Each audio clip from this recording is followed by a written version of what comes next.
বাঙালিকে তুমি যত স্টাইল শেখাও না কেন, আচ্ছা এনারা কোন তো এটা কিসের স্টাইলে কথা কইছে আমার তান লাগে তো চুলা স্টাইলে কথা কইছে। সেই কিন্তু তোমাকে চিট করেই শোয়াবে।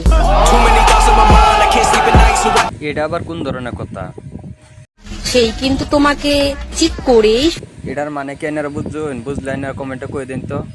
শোয়াবে।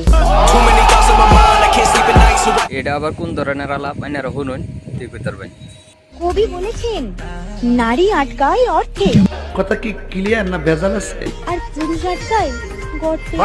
আল্লাহ হাওলা ওয়ালা কুওয়াতা ইল্লা বিল্লাহ। আজকের ঘটনা কি? আচ্ছা এনারা ক্লিয়ার করে কই এটা কিন্তু এক প্রতিতলার লিক হওয়ার ফসল। অ্যাক্সিডেন্ট? লজ্জা লাগে না তোমার এত ঠান্ডার মধ্যে একা ঘুমাতে? এরার না আছে কিনু ফ্যামিলি, না আছে কিনু সম্মান। জান খাইবা? আরে এরা কা? এই যে বললাম লিক হওয়া ফসল। সম্পর্ক যত গভীর হয় সাইজ তত বড় হয়। কি কি কি কি কি? আরে বলুন কি? সাইজ তত বড় হয়। এনারা ভাবতেও পারতেন না এরা কত নিয়ে খারাপ আলাপ করে। সঠিক বলেছেন। মানে গিফটের গিফট দিবে খুব ভালো কথা, আবার এবার দেখা সাথে এটা আবার কি? কার লোক পাগল ছাগল লোক কথা বলতে পারে। আচ্ছা মাইনে নিলাম এটাও গিফটের কথা কইছে।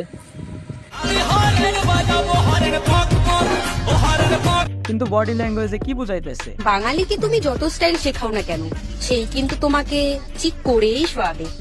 এটার মানে বোঝা যায় হ্যাঁ বহুত বাঙালির সাথে এক্সপ্রেস আছে। বুঝলে প্রিয়, আমারটা ধরার দায়িত্ব তোমার, মানে হাত। এটা কিছু সেরে না লেগিয়া অনলাইনটাই নষ্ট হয়ে যেতেছে। আর তোমাকে দেওয়ার দায়িত্ব আমার, মানে ভালোবাসা। এরা চাইছিলাম আজকে ইচ্ছা মতো না গালি দিলাম, কিন্তু আমার মুখটা নষ্ট করতাম না, লেগে গালি দিলাম না। আপনি এই কাজটি করতে পারেন না। লজ্জা লাগে না তোমার আরে লজ্জা তো তোর লাগার কথা।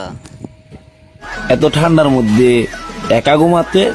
আরে তোর মতন ব্যবসার ভিডিও দেখলে আর অন্য মানুষ লাগে না না।